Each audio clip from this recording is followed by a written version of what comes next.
Hello, YouTube viewers. I've got this early Glock 17 magazine whose plastic overmold has cracked and separated from the metal liner. Normally this would get tossed, but some cities and states won't allow you to buy a newly manufactured full capacity replacement magazine. In these restricted locales, only vintage full capacity magazines are legal. I looked into gluing it up, but I couldn't find a suitable bonding agent, so I'm going to try something that I call plastic welding, and then document how it holds up as I put rounds through the magazine. The magazine is designed to flex as rounds are inserted, so it's likely that it will crack again, but I'd like to get an idea of how long a repair like this might last. So let's get started.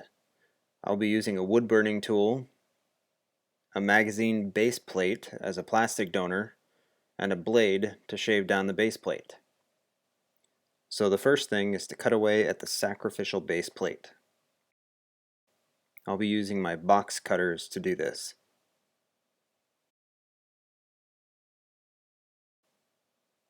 I'm trying to make long, thin pieces that will fit between the cracks of the magazine.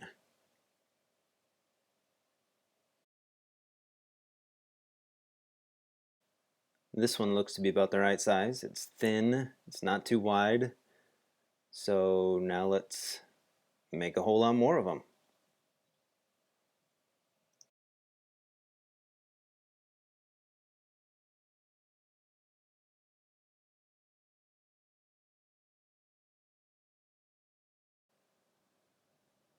Okay, so now that I have sufficient shavings, I can cut them to length and place them between the two halves of the cracked overmold.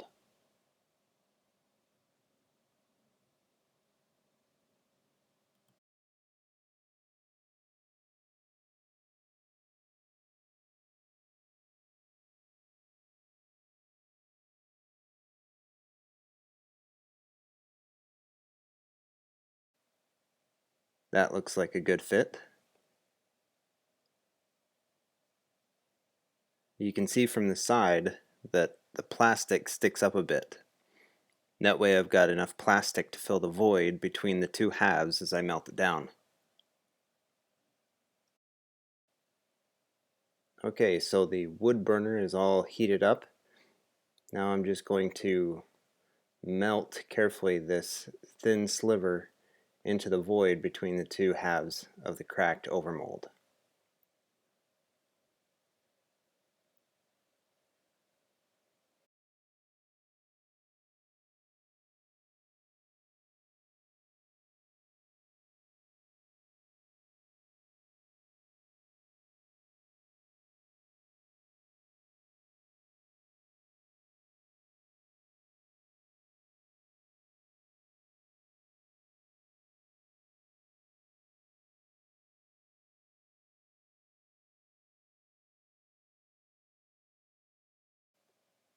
So I've melted the new plastic into the space between the two halves, then melted the parts together.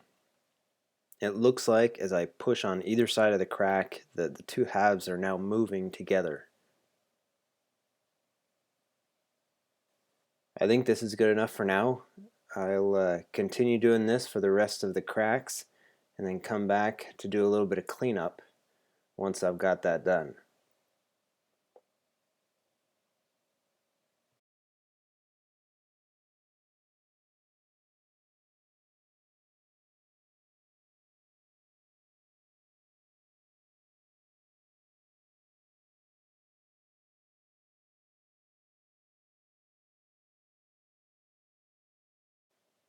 Okay, here's the second section that I've done.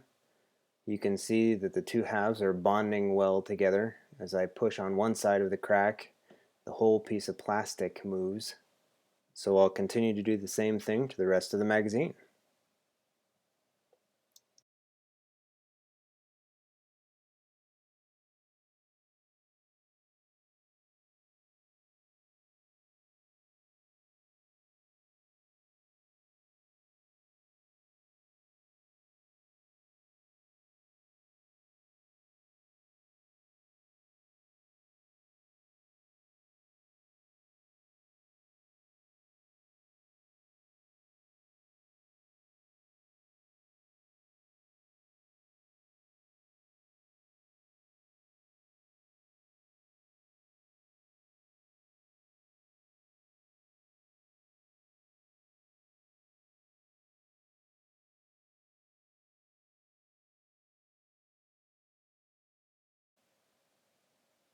Alright, I've filled the space between the two halves with new plastic and melted the parts together.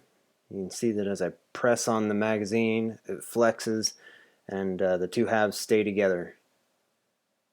You notice that the profile hasn't changed. It hasn't gone in or out. I haven't taken plastic away. I've actually added to it.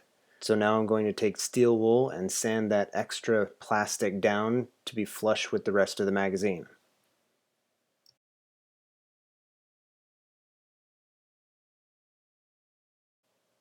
Well, now that I've knocked all the rough edges off with some steel wool, it's time to put it through its paces and see how it does. So I went ahead and cleaned the magazine and put it all back together. As you can see, it wasn't as smooth as I had thought it was after running the steel wool over it, but I went ahead and started putting rounds through it to see how it would hold up.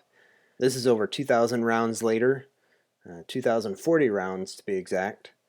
As you can see, the cracks have started to come back. Some of them have migrated a little bit, but overall, it's still holding up well. So I'm going to keep putting rounds through it and see how it does. Well, this is what it looks like after putting more than 5,000 rounds through it. You can see that the cracks are starting to come back in almost every spot. To be honest, it hasn't really changed much in the last 1,000 to 2,000 rounds. It's kind of stayed the same. Overall, I'd say that this type of repair worked well. Again, this isn't a drop test. I haven't abused the magazine. I just wanted to see how much life you could breathe back into a cracked magazine. So in looking back on the tools that I used, I think I would have had a little bit better success with a different tip. This round tip actually screws on the end of the wood burning tool, and I think it would have been easier to melt the new plastic into place and weld it to either side of the crack using just a flat surface. The chisel tip was just a little bit difficult to use. I kept bumping into the plastic where I didn't intend to, and definitely made a little bit more mess of the back of the magazine than needed to be.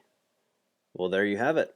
This should give you an idea of what to expect when you plastic weld your pre-ban Glock 17 magazines. If you found this video helpful, please subscribe, like, and share.